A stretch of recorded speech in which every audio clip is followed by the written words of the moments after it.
just starting a business and getting, a mild level of success, you could kind of just be like, all right, I did it, you know?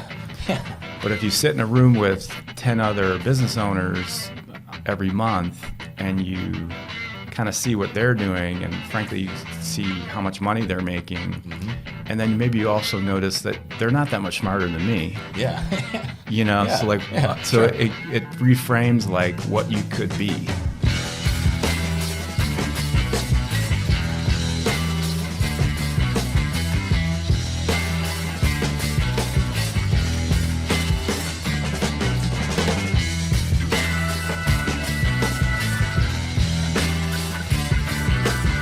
Everybody, and welcome to the Exit Is Now podcast. Back with another episode, and me, your host, Scott Snider. I have a very special guest on the show today. If you're a listener or a follower of the Exit Planning Institute, you will undoubtedly know some of these stories that Mike is certainly a part of. But our guest today is Mike Fischer. So, formerly today, he's the managing partner at Wilco Tech, a company that he bought shortly after selling his first company. I think in 2017. He's an investor in multiple different ventures today, and hopefully we get to talk a little bit about that. But he's an exited owner, so I think that we all love hearing the story of exited owners. He grew a company over about a 15-year span and sold it at a pretty young age when he was about 42 years old. But my story with Mike goes back about 10 or 11 years ago, and we were reminiscing on this over the last couple of days hanging out. For those of you that remember and that are followers of, again, EPI, Certified Exit Planning Advisors, when we had bought EPI in 2012, we moved the company to Cleveland from Chicago in 2014, and we hired our first employee. So Dad said, Scott, let's get in. I need you to run EPI for me. And I said, Dad, I need like an assistant that could help me organize events and run the office and help me manage members. And they can't be working out of your house. So we needed an office. We had little money to afford an office, but Mike had just sold his company and had a vacant building that his company used to be housed in that eventually came the cigar shop. And so a lot of our EPI followers know the cigar shop, that EPI was located basically in what would become a back of a cigar shop. And then after that, Mike kind of followed us over to a new office, took an office there, worked a little bit with my dad, Chris, in Aspire Management. And we were reminiscing before the show as we walked around the EPI offices today, because now, 10 years later, we still have some of Mike's old desks that some of our people use here. He was generous enough to say, Scott, you don't have any office furniture when we move for the second time, so take some of mine. And the Wi-Fi password is still the same password that he had 10 years ago, so even though we've moved 2 or 3 times, it's the same password. And there's a lot of, I think, in the show, you'll see a lot of commonalities, I think, in both of our entrepreneurial journeys. Mike and I were laughing about the research that I did for the show as well. My one claim to fame that I have, I think, on you is we were both Cleveland 40 under 40s. You got it at 31, and I got it at 28, but maybe we could reminisce. I pulled this picture of the article, so I don't know if we could see this, folks. If for those of you that are watching, Mike at 31 years old, a top professional in Cleveland. But if you do Google and look at Mike's stories, one that I think is fascinating, a guy that, as an entrepreneur, built a business that eventually he would decentralize himself from in the later years, and built a business that he knew eventually he wanted to sell as he looked at the next phases of his life. So I think something that's a little bit abnormal when we're looking at business owners. I think you're unique. So officially, Mike, welcome to the show, man, and I want to kind of dive into it. Yeah, thanks for having me. And I think you were asking about my truck over there as well. Yeah. So a lot of the times people don't get to see all the cool stuff that I'd like to talk about. We'll go down memory lane together, but that's my memory lane. So when you in 97 or whatever opened your first business, that's when I opened mine. I had landed my first client, and I couldn't.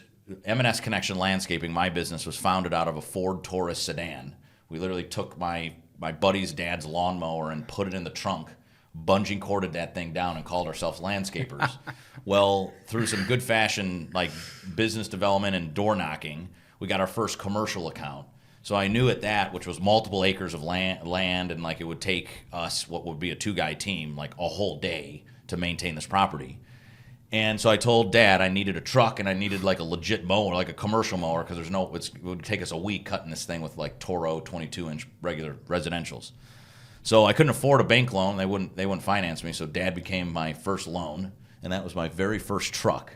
I still have that truck today, although it's kind of rotted out and sitting in my backyard. You still have that truck? I have that truck, That's and cool. I will restore that truck one day. But that was the very first truck because I landed a new commercial account. So Cool. That's what that is. I love that. So talk about memory lane. Let's take a kind of a trip down. So this would have been nearly 30 years ago.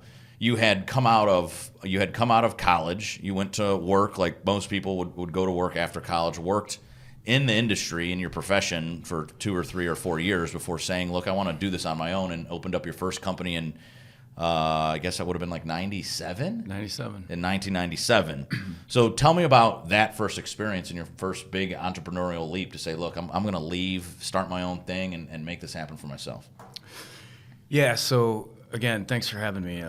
I think breaking out into my own business, there was never any kind of like grand vision to be an entrepreneur or like a lifelong dream. It was more I would call it like circumstance, where you're just a young guy, 3.5 years working for somebody else, not making a whole lot of money. I want to say it was a crazy like $28,000 a year. Yeah. Working 60 to 80 hours a week, it felt like, at least.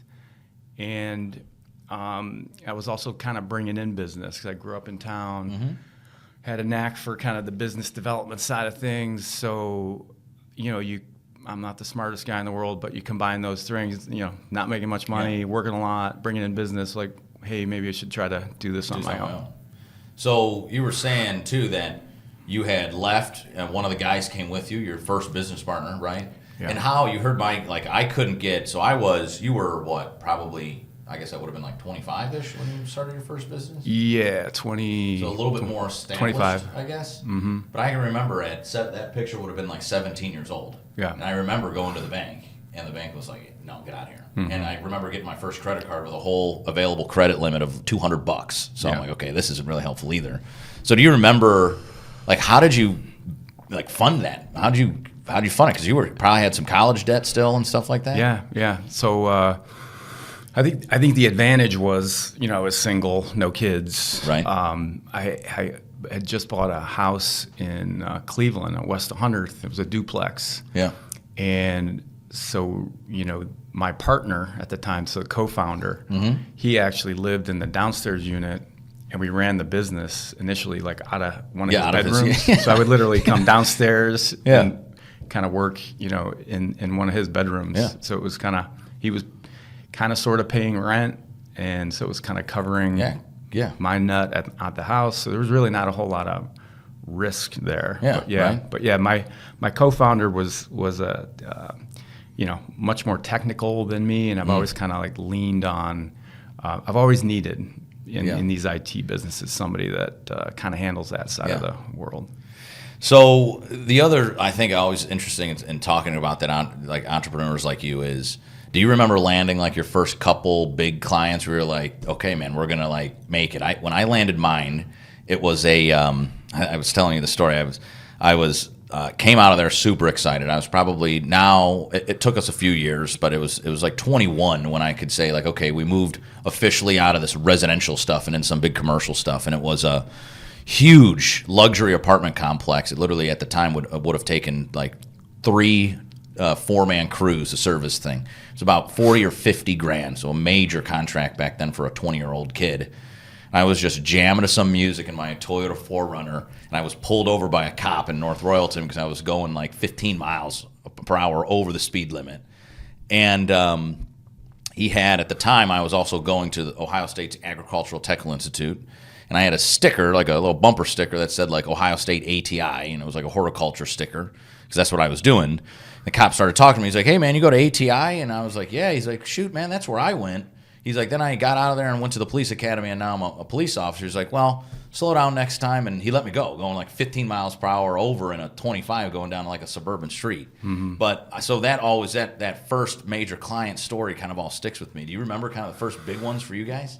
Well, I mean, just just the first couple clients for us was big because, we did the napkin thing at Shooters down in the Flats. Hey, this is me and my co-founder just talking about, should we do this? Yeah, let's do this. How what's the structure? Basically just split it down the middle. Yeah. We had nothing.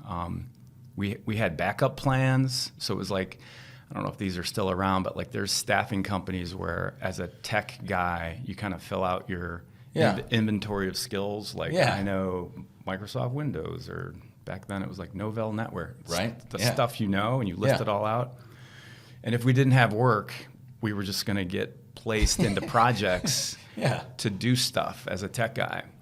And then where we lucked out was, we quit on a Friday, and on Monday, 2 of the bigger customers that we used to work for called us and said, frankly, we never really got along with your boss that well. You guys do all the work for us anyway. Would you mind doing our work? And those were, happened to be a couple of his bigger customers, big law firm that's still downtown here in Cleveland, and a big, I guess you call it wealth management firm, Pepper Pike. Yeah. And so like that just kind of got us off to the races, got us some, livelihood right out of the gate. So those are all, the first ones being real revenue. That's always like that to me, that was like a big moment for you guys. A big moment. Yeah. When was like moving in to the building that you let us in when we bought EPI? When did you move there? Because that had to be another big milestone, though. It was. So we rented out of that house for a while. We moved down to like Lake Road and West 85th. Yeah, for like another small maybe office a or something. 5-year span. Yep. We moved downtown to the Keith building, which is like Playhouse Square. Yep. That was a 5-year run. Yeah, okay. And then from there bought that building in Lakewood. So I was telling you too at dinner, one of the things that I'm struggling as an owner now of a much more complex business these days is like I remember when you let us into that office, and it doesn't feel like that long ago. I mean, though it was like 10 plus years ago now. And now hitting like the 25th, the 28th, the 30th employee. And by the time you sold Thin Solutions, your company, I think you had nearly 50 employees. Right. So do you remember those milestones where you're like, man, we're getting pretty big here? I definitely remember it, yeah. Because when growing up, you have these like visions of, I want to be a CEO of a big company, or at least it's something that crosses your mind. Yeah. And I would say when that business got to be even 25 people, it was uncomfortable for me. You? Yeah, I didn't love it. I didn't love that because I was kind of like at that point trading time between offices in Florida, so I would be going back and forth. And I would show up at that office in Lakewood and not know people, and I didn't really like how do I manage hey, this? who is that? So so that was it was kind of like eye-opening for me to come to a conclusion that that's actually not something that I enjoy, being a leader of a bigger business. So you felt that at 25, but you still made it all the way to about 50. So what did you do? Did you start forming your leadership team? Because I thought it was also interesting, and for our audience, what he's kind of alluding to was Mike always had a vision. If you read that Cranes article from when you're 31, it said in there that I've always been more of a business guy than a tech guy, and I know that I want to build this company to position it to sell one day. Because I know there's other stuff that I want to do as a business guy, as an entrepreneur in my life. So again, I always admired that you had that, even if it was a loose vision, you had that vision, and you also had this vision to say, look, I could live in Florida 2-3 weeks a month, and then also come back to Cleveland's main office and still kind of run this business. This is like way before the virtual work environments that we're in today, but. So what did you end up doing at that 25th employee? Did you start surrounding yourself with good leaders who you knew? Because the other thing I pick up on a lot from you is you're like, that person knows a lot more about that than me, so let that person run with it. Yeah. I've done a good job of kind of recognizing my weaknesses and always kind of augmenting to I guess assist in filling in the gaps there. Yeah. But I think that's it. As you grow. That 15-year run, at the end of it, that management team was solid and running running everything. So, Yeah, and the Florida thing was interesting because it wasn't by design to go move to Florida, more or less. It was, we bought a couple businesses down there. Yep. I was single, no kids. My partner at the time had kids. Yep. They were kind of my deals. One of them didn't go well. So it was a bad deal. So what did you do there? So I had to go, I'm like, I'll go fix it. It'll take me 2 months, right? Yep. That's what you think. And then, 9 months later, I'm still kind of down in Florida fixing. Spending a lot of time, basically fired, all 5 people that were working out of that one office and had to replace them all. Oh, man. So, yeah. But, yeah, that's what kind of led to, and then I was single. It was South Florida. I think that when that decision kind of was made, it was like February. So you're like, dude, it's real snowy up here. I'll go down there. Yeah, I'll go down there for a while. The other cool thing I think about it, too, is during that time, I think this is a funny story that you tell. During that time in my research, I was like, I couldn't imagine. Because when I was going to college in my early days of running M&S Connection Landscaping, and I ended up dropping out for a couple reasons, but one of the main ones was the business got so large that I couldn't commit driving down to this, Central Ohio campus twice a week to take classes, and so I dropped out. But you ventured in for more. You said, okay, I already have a bachelor's degree. I'm a handful of years into my company. Let's go back and get my MBA. Mm-hmm. So, why go? What was that plan? Yeah, I think it was, the company wasn't producing much from a kind of a salary or income standpoint. So there's, call it 6 years into business. I was married at the time, and it was just it was really the MBA thing for me was a backup plan. Like, if this doesn't work out, I can go get a corporate job and get a decent job. Yeah. It wasn't... it's like a contingency plan for you. It was a contingency plan. It wasn't like, hey, I need to be smarter or know business better, although, you get some nuggets from anything. But I've learned more from just the hard knocks of business than the MBA ever could ever teach me. Yeah.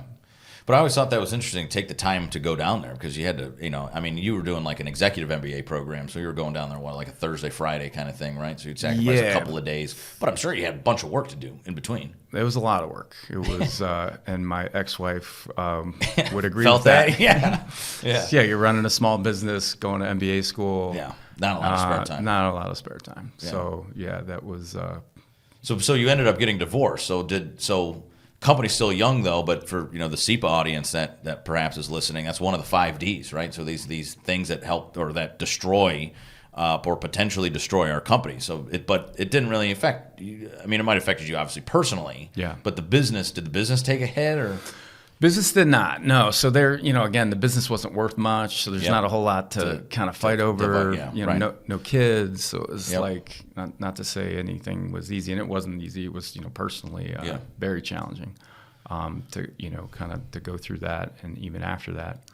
But yeah, I think from a business standpoint, it had almost, I would say, no effect. Yeah. It was more just the personal kind of weight that puts onto you, all that stress. Yeah, I totally agree because I same kind of thing. I was telling you at the beginning of the show, right? We have a lot of similar milestones along the way of both our entrepreneurial journeys. Same thing too. I was running my company. I had just bought a house. We got married. I was focused on that, and eventually got divorced like a year and a half after being married myself. And I was probably super concentrated on running my business more so than even honestly being a great husband. Honestly, it was probably I had little time to spend. Now I don't know if I would do it differently if I'm being honest with you, but it was like a big lesson, and it did take a personal toll on me because it's just a hard time to get through while you're also trying to stay focused and growing this. To your point, like you're 6 years into this, it's not making a lot of money. It still needs a lot of attention to get to the next level, and you're just trying to make it. So I can appreciate that. Yeah, I appreciate that. No, it's like on the more personal side of like kind of like what I learned, just from a relationship standpoint. It is that a marriage needs kind of care and feeding, right? Yeah. And I also learned like that at least at that point in my life, I'm on the magazines and it's, right. but there's this like facade that I There had is. about, kind of like almost, it wasn't conscious, but it was like subconscious, like everything's great, everything's perfect, even though it was tough. wasn't. Yeah, it was tough. And so I've kind of like learned through that very grueling process, post-divorce, to hopefully not be like that, to just be more like authentic and just not perfect. Like, We were sitting, and if you follow the Exit Planning Summit, Mike has committed to come to the Exit Planning Summit in 2024 down in Marco Island, Florida, sit on our exited business owner panel. So you'll get to hear more of his story in addition to the show today. And interesting enough, thinking about the summit, and I had forgotten about this. It'd be interesting if our team knows this research too. Back in 2013, when we hosted the first conference, back then it was called the conference, the annual Exit Planning Institute conference, Mike and his company Thin Solutions won the Exit of the Year award, an award that we did a part of the Excellence in Exit Planning Awards for a while, and then I think we stopped during around COVID, and then we've obviously brought back the conference and everything. But again, just taking this trip down memory lane, man, I was like, I had forgotten about giving out that award. But for a few years, you were the first, but for a few years, because in 2013, that was the inaugural, the first ever Excellence in Exit Planning Awards. Okay. And so, and you were also a part of that group. So for the kind of the classic SEPAs, they might remember that story. But the thing that hit me when it popped up, when we started talking about that, was another summit event where 2022 we come back from the pandemic and host this event again. We had Gino Wickman, the guy that founded EOS Worldwide, on there. And he was on stage talking about his new stuff called EOS Life. So not necessarily focused on the business, but focused on being a kind of a balanced entrepreneur, right? And he told this story that I think it was his 40th birthday. His wife threw a surprise party for him. And it was the first time in his life where he had that kind of facade realization where everybody's like, surprise. And he said he tells the story like he looks around this room, and for the first time in his life, he didn't know who to be. Because he saw 7 different groups of people. His employees, and he acts one way over there. His family, people know him, and he acts one way over there. His friends, another way. His ownership, like an EO type group over there. Yeah. And all these groups. And he goes, they're all like, give a speech, happy 40th. And he's like, who the hell am I going to be today? And that was honestly something that really, that hit with me, and I can appreciate that too, because it was one of my earliest exit planning lessons. When I sold EPI, when I sold the exit or M&S Connection, and came into my dad's consulting company right when I was around about to meet you, I was struggling with like what I wanted to do, because I was like, for the first time, I've realized that I was like, okay, man, I kind of let my business define me. I was Scott, the landscaping guy, young guy on a cover of like a bunch of industry magazines because of how fast and young we were growing, but totally. And from that moment, and then the Gino thing that hit me 2 years ago, I was like, man, I got to really figure out who I am so that there's not 7 crowds, that you're going to get the same guy basically here that you get kind of anywhere else. But nonetheless, certainly something that I understand. So now we're like 6 years into this 15-year journey of Thin Solutions. So what was the time where you got like over that hump and you're like, all right, we're making good money? Because of what I want to get to is you then decide to say, I want to get to that next threshold, and I'm going to start growing through acquisition. That's something that I think is fascinating, particularly in your space too, because you could kind of gobble up and merge some of these smaller companies to get to the goal that you want to get to. So kind of talk about that next step and then into growth and through acquisition. Yeah, I mean, I think being an entrepreneur, like to me, what I've always noticed in any business that I've been a part of is if you're not growing, put it this way, there's an energy with growth, right? Is. And maybe more importantly, if you're stagnant, there's a feeling there that I've never liked, Me neither, man. And it's just with people, the morale kind of goes down, and so probably about 10 years in, I'm guessing, we made a decision because that this is a IT service, managed service. Everybody's pretty familiar with. We had a private cloud before. They called it private cloud. They call it ASP, application service providing. Okay. We all know it as the cloud. We were doing that before the cloud was cool. Before the cloud was a thing. Yeah. Okay. I guess I'm just not Jeff Bezos. Yeah. Right. Yeah. Right. But yeah, I think there, strategically at that point, it was, how much marketing and sales could you do to really achieve your goals of pushing the company forward at that point. And the other thing we wanted to do was break outside of just Cleveland. So we wanted to just tap into some markets and see what it felt like to have locations in Florida and Raleigh, North Carolina, and just see what the difference is in terms of business. We did that in probably the last, I would say, 6 years of business. We probably pulled in 5 different little, IT service companies that we purchased. And then, it gave you some opportunity to expand the business into different states and different, maybe emerging markets too, right? Because Raleigh, North Carolina, the Raleigh-Durham area, 15 years, ago, 10 years ago, was probably pretty hot. It was happening. So was Florida. Yeah, Florida was, it was different. There was a lot of expansion going on. Nothing against Cleveland too. I love Cleveland. It's a solid town, and it was just, strategically, it was actually one of our board members. It was his advice, Carl Grassi, his advice to kind of expand out, just so you could kind of feel a different location. So did you take a lot of advice from your advisors? Right now, there's a lot of advisors probably listening to the show. So, but be honest, right? Because if you looked at the State of Owner Readiness Survey, and you were a part, you would have been, if your 2013 exit of the year was when we were doing that first State of Owner Readiness stuff that we were talking about. Time and time again, and I think it's one of the most overlooked statistics inside of the survey. The third most trusted advisor to the owner is their fellow owners. And you're an EO guy, right? You're an EO for a long time. So you talked about that tech group, right? Where that tech group that it was all different tech owners, so technically competitors, but in different markets. So it seemed like that might be true to you too. Like you turn to your fellow owners for a lot of advice. But did you lean on what was Carl, your attorney, or what was? So Carl is the managing partner of the law firm that we used. Okay. We had another board member, Fred DeSanto, who owns financial, wealth management, all financial services, and Cura. Those guys were extremely helpful on the relationship side of the world. So just kind of, they owned businesses that became customers because they had an interest in both. And advice-wise, sure, they had a lot of opinions and advice to share, and they more experience at that point than me. So I'd listen to those guys. But you mentioned the Entrepreneurs Organization, that was a key organization for me. Yeah, I think I was a member for 20 years, maybe longer. Yeah,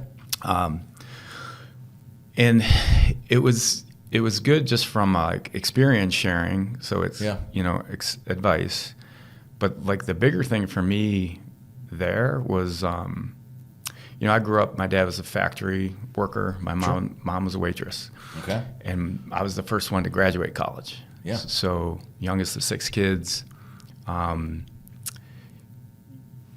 Just starting a business and getting a mild level of success, you could kind of just be like, all right, I did it, you know? Yeah.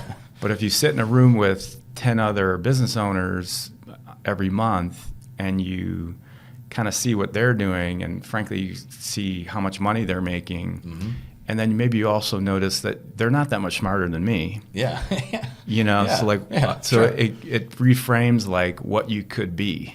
Right. And that's the biggest thing that EO did for me, was just kind of let me see what's achievable. Yeah, definitely.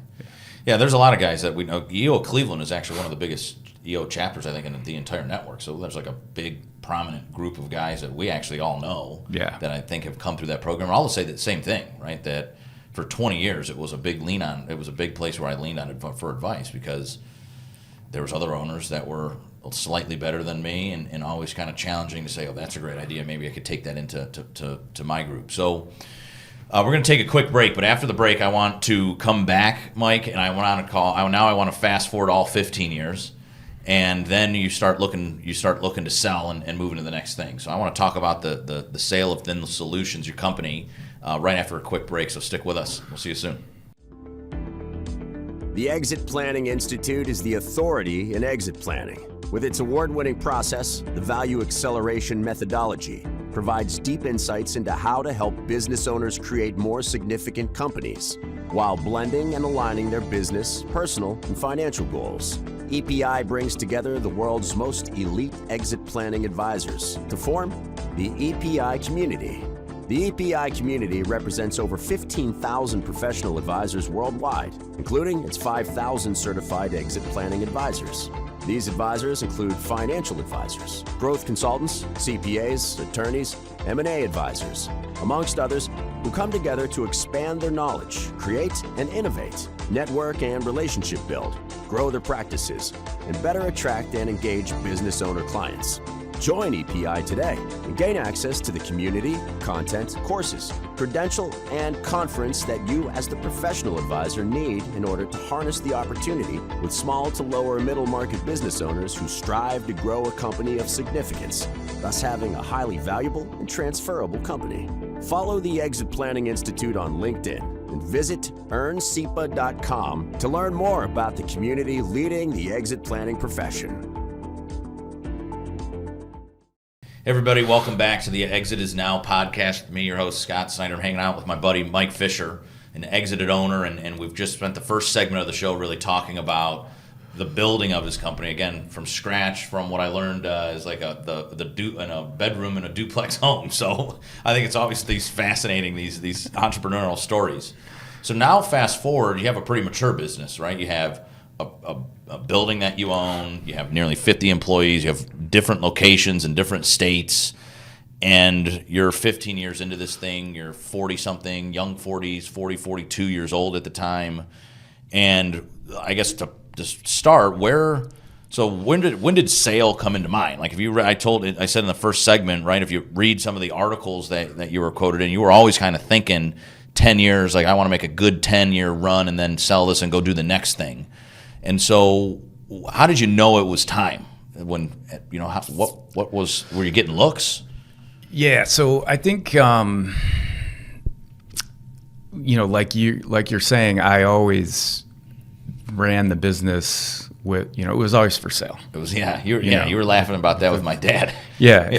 It's just the way that I think about any business that I'm involved in. Yeah. It's for sale, not to be like, I don't know, caustic or anything towards like employees or No, like, not at all. but it's just like the way that I think about businesses that I own. It's really just about the value of the business and potential exit. So think about that though, and for our audience, think about what he's saying, because this is something that very naturally came to you. And I've always admired your entrepreneurs, like your entrepreneurship, because that is what we try to teach business owners here at EPI, is that your business is another financial asset in your portfolio. So now it's likely your largest, right? Like Thin Solutions was probably your biggest asset that you had at the time, but it's another asset. So just like you would be willing to sell a stock if it was at a place where you should, if a good deal came around, you shouldn't be so tied to your business that you're like, I'm never going to sell.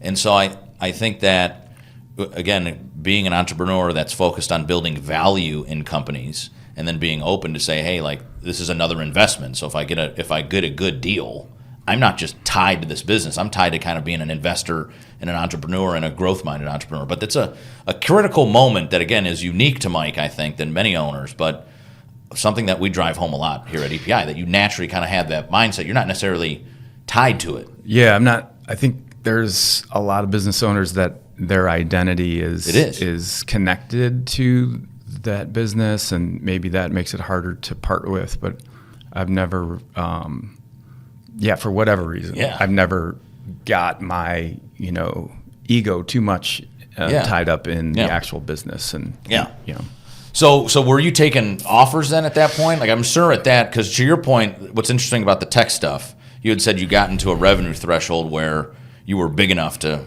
like be noticeable in a kind of perhaps like a sea of other competition locally. you were a person that many other people would look at for acquisition. So we would obviously we did 5 deals, so we kind of knew, you know, in the other direction what we were willing to pay for smaller businesses, and then you know, I was a part of this group called a True Profit Group. I don't even know if it's still around, but it's that thing you were mentioning. Yeah. It's like a group of similar, basically the same type of business, but you're in different geographies, so you're not competitive with each other. So we would totally just drop trow and hand over all your financial information. Yep. The guy that ran the meetings, you can compare like line item to line item. With competitors, technically. With competitors. Yeah.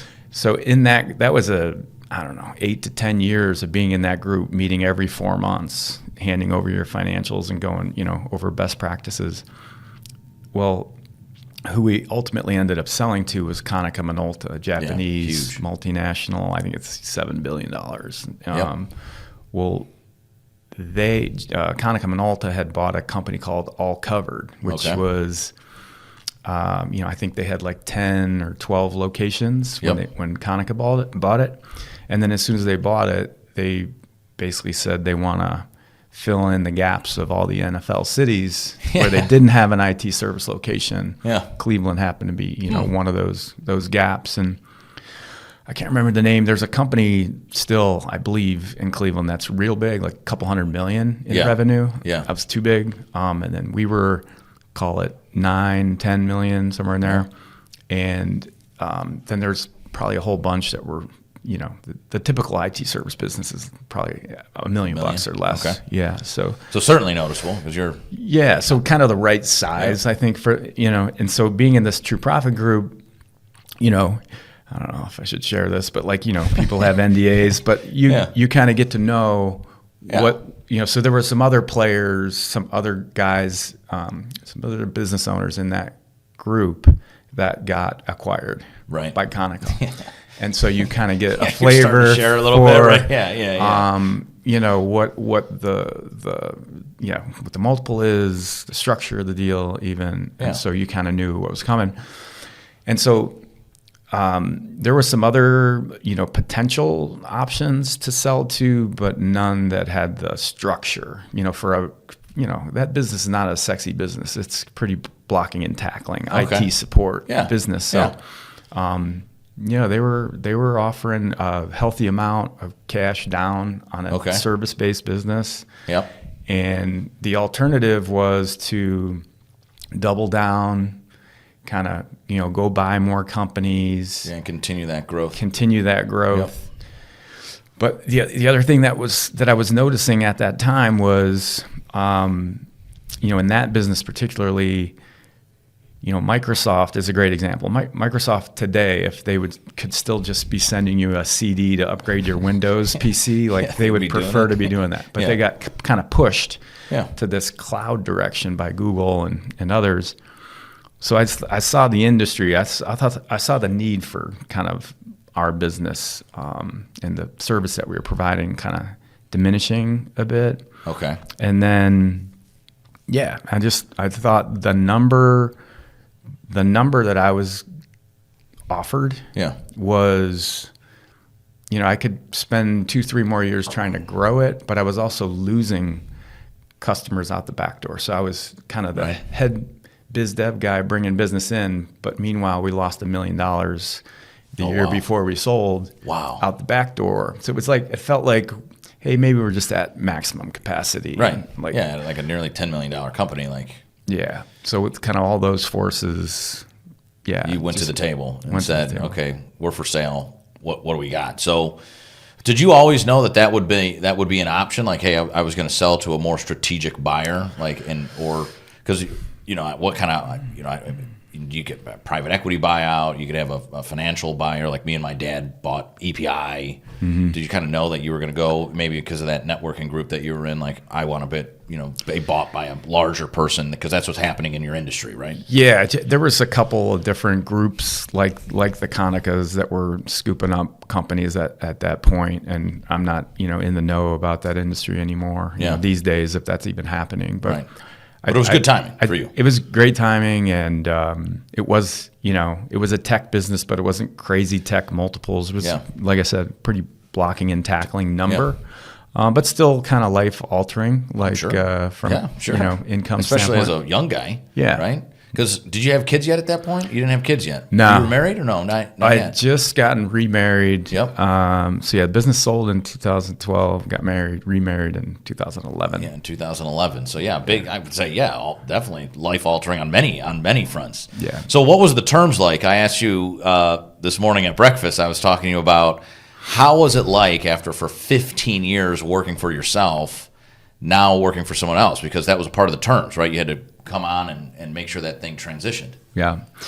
That was interesting because I think I went in with an open mind of, I'm 42 at that point. Yeah. Maybe this could be that corporate gig that I work for Konica and all covered, till the day's end. But and nothing, I think Konica is a great company, and so is all covered. But I'd say 2 months into my earnout. So deal closes. Yep. I had a 1 year earnout, meaning I have to work for, I have to be employed by them and do what they tell me to do. And essentially, I think my title was managing director. So I just ran that location. Right. I think, if I was to do it again, I would do it exactly, the way it went down. But what I learned was a $7 billion company going from, even 50 people is such a big difference. And I couldn't fire somebody who wasn't showing up for work. Once we, it had to be a change for you. Yeah. It's just like, that's just one kind of example of what a bigger company has to deal with from a kind of red tape standpoint. So I knew 2 months into it that I wasn't long for that, So as soon as my year was up, I ended up, You just put in like a 2-week notice and said like, hey man, I'm out of here. And they probably expected it though, right? Yeah. And those deals, the owner probably lasts for a year and then has to move on. So you mentioned you don't know if you would do it any differently. It sounds like it went pretty well for you. What kind of lessons, right, for the owners listening in that own 5, 10, $15 million revenue companies, what kind of lessons learned in that, because how long did it take you to close the deal? So by the time you got an offer from All Covered and it closed, what was that, another year, 9 months? No, it wasn't that long. Because they were pretty, we were probably the 8th, that they, so they were pretty well kind of had a process. So it was probably a couple months from offer to close. When you got there, you got the deal kind of you wanted. Yeah. Okay.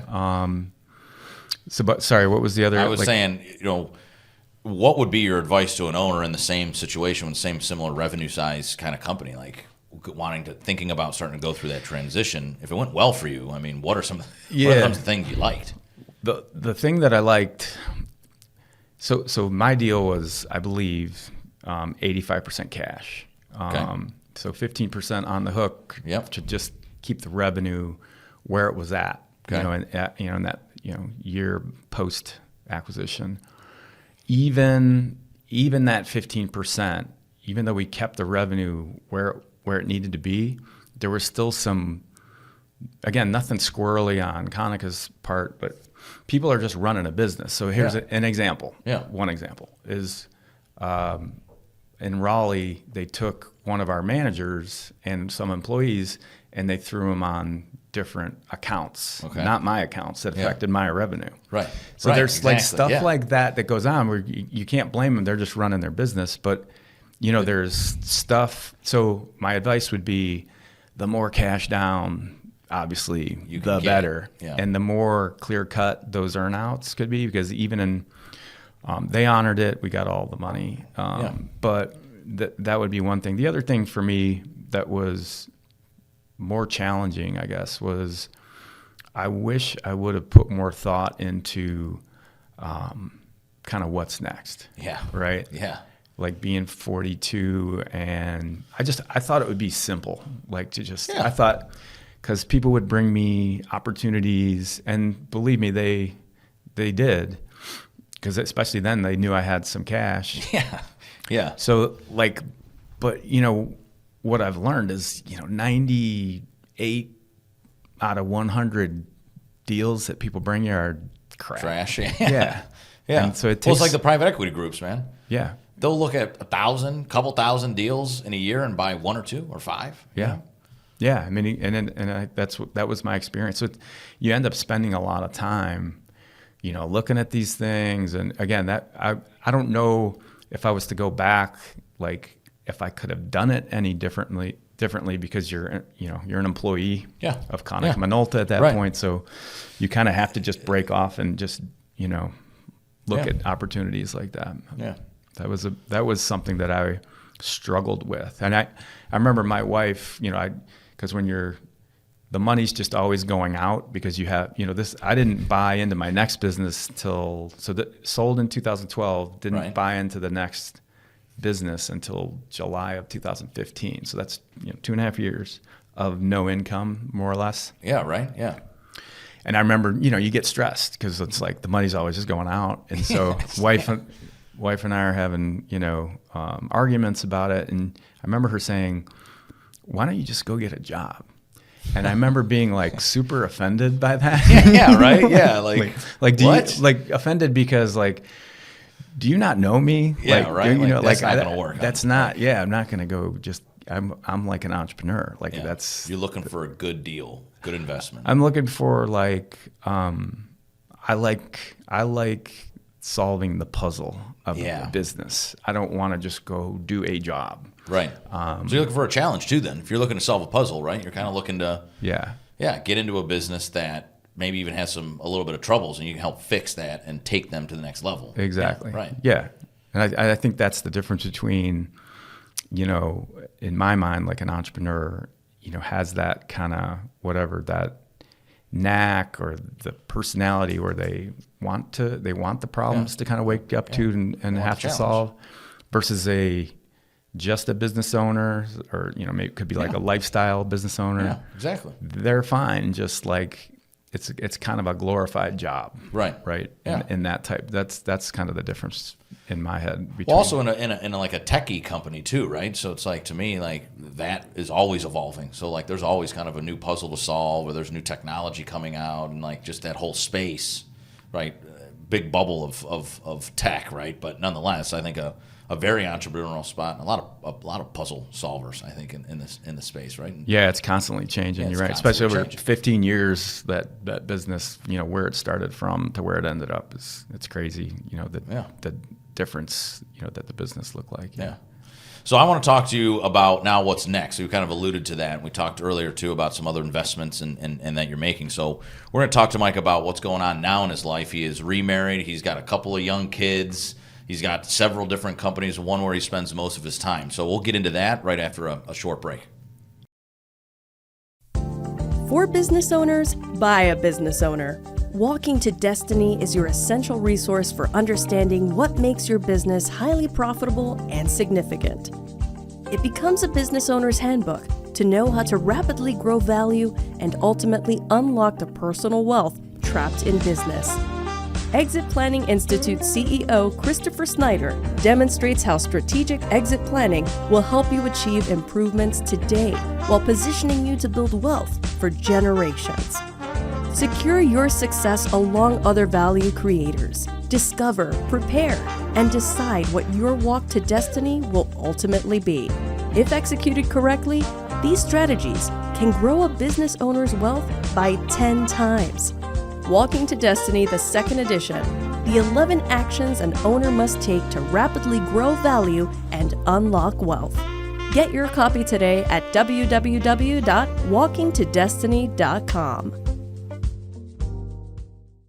Everybody, welcome back to the Exit Is Now podcast. So we just got through kind of talking through all the way, basically 15 years of Mike's life, from startup entrepreneur to selling and having to take a job at the company that had bought his company for a while, and then venturing into the next multiple ventures that he in. So today he's got another cool company called Wilco Tech. So tell us about that and kind of what you're doing. It's tech but not what you were doing before at Thin Solutions. It's pretty cool stuff. Yeah. So we had we bought Wilco in 2017. Mm-hmm. The company had been around since 2005. So it's the summary of the kind of business is it's cyber workforce compliance software. So with that in the DoD, if you are a cyber or IT worker, there's essentially a mandate that you need to have certain training, certifications, etc. So it's credentials management software. So depending on, Scott Snider is a firewall administrator, he should have, these 15 certs and trainings completed. And some of those fall off, have to be renewed, and software keeps track of all of that stuff. Initial customer, way back in 2005 was the U.S. Army. And that U.S. Army contract, believe it or not, is 1 million licenses just for the U.S. Army. That's how big the Army is. Yeah, it's crazy. Right. And so, we bought it in 2017 with the idea of expanding it beyond the Army. So it just had the Army's contract. And that's what we've been doing. We built a new version of the software over the last couple of years called CyberStar. And so it's in we had multiple businesses, but we kind of wised up one day, probably 3 years ago, where we said, man, this thing it's in the DoD, it's cybersecurity, it's online software, SaaS. All the multiples around those pieces make for a good potential exit story. So we started shifting all of our energy on that business. And that's where you spend most of your time today in terms of business. Now you have other investments and stuff, but nonetheless, that's where you spend most of your time. That's where I spend most of my time. And my role there is, so I have a couple partners, but my partner, Marling Ingalls, the CEO, so everybody reports to him. And my role is really a federal business development lead. Did you ever think you'd be here? I guess would have been 30 years ago when you're starting Thin Solutions. God, no. You're I would be a federal business development person. Yeah, it's pretty wild, right? Short answer is no. Yeah, man, that's pretty wild. So the other thing that you did during that lull, right, where you said, trying to figure out personally what I wanted to do, was you actually became a certified exit planning advisor, right? You went through and learned the value acceleration methodology. Whether it's from a personal or business side, have you taken some of that stuff? Because you're not the traditional SEPA, right? You're an entrepreneur, business owner through and through. So did you take some of the stuff from the methodology and some of your teachings at EPI during that time and bleed them into anything that you're doing now to give you an additional perspective? Yeah, I don't know what came first, my penchant for running a business, and preparing it to be sold, preparing it like it's for sale every day. But I definitely, the SEPA training definitely kind of galvanized that for me. Other than that, I think in this business I spend all my time on, I know the multiple in our revenue. When you sell a new agency, it comes in, to us, big chunks. Right. And I know what the big chunk of revenue, annual revenue, means from a valuation standpoint. Yeah, so valuation, and that's top really, of mind. That's top of mind. I think I got that from. Yeah. Again, I'm always thinking about the exit, but I think the SEPA world and that training kind of galvanized that for me. Making sure that you keep an eye on that. The other thing, maybe in closing, is from the personal side as well. Is so now you got 2 kids, 9 and 10. You're married. You got a couple other ventures. Do you feel that now your second go around as being an entrepreneur again? Are you balancing and blending differently? Do you, again, that personal side? I think I always thought it was fascinating. I was saying to you when we were talking about the show is that you spent 15 years, though you were married, you didn't have any kids, so you're doing it almost backwards, I feel, right? Where I think a lot of entrepreneurs, that start companies like you in their 20s and then grow them for 15, 20 years, they have to balance the duties of being an entrepreneur and business owner with the duties of being a husband, a father, a wife, whatever that might be. You did that after you were able to sell a successful company, and then after that, got back into being an entrepreneur. So now you're kind of back into it. But how's that balance today? I mean, we heard your coach Mike now, so you have time for that. But is that aligning the way you want it to these days? Yeah, it's a little weird. Like I feel like I used to golf more before. I don't even golf anymore. Yeah, so it's a little odd. I think it's just having kids that are that age, 10 and 9, that like everybody's kids, they're active and sports and whatever. Yeah, and so I feel like it feels pretty consuming just devoting those years. Yeah.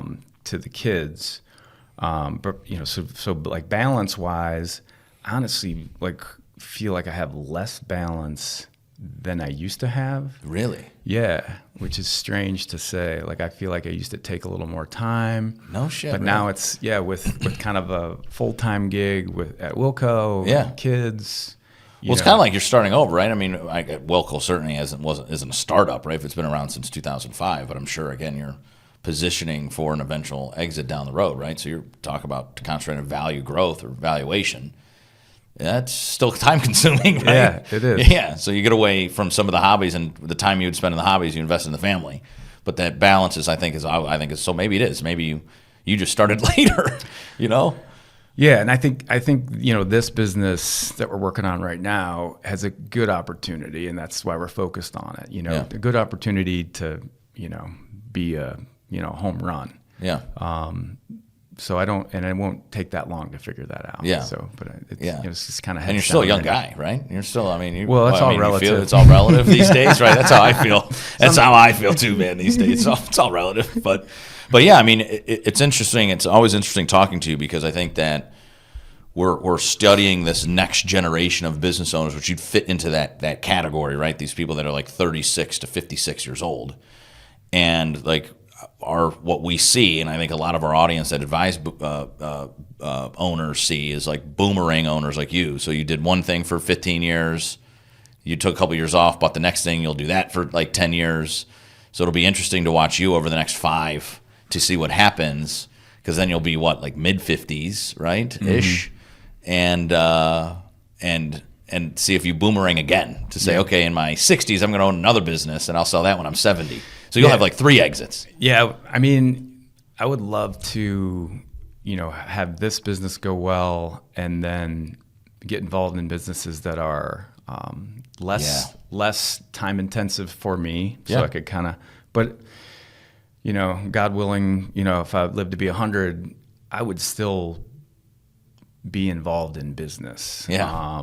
Just because I think it's fun to try to figure out to solve that puzzle. It's a puzzle. Yeah. Just to try and figure. What about family business? So you got 2 boys, right? So again, young, 10 and 9, but would you take on and be an investor with one of your sons if they were doing again something that might not even be within your realm of perhaps expertise, if they wanted to do a manufacturing business or an event management business or whatever they're passionate about? Would you want to help them in that way? And because you'd be a hell of a coach, I could tell you that. Oh, thank you. Yeah, I would definitely consider that. I think one of my dreams kind of in my next kind of life in business is to own something that maybe they would want to be a part of, not as like a crutch for them to, I'd make them go get a real job, work for somebody else for 3, 4, 5 years.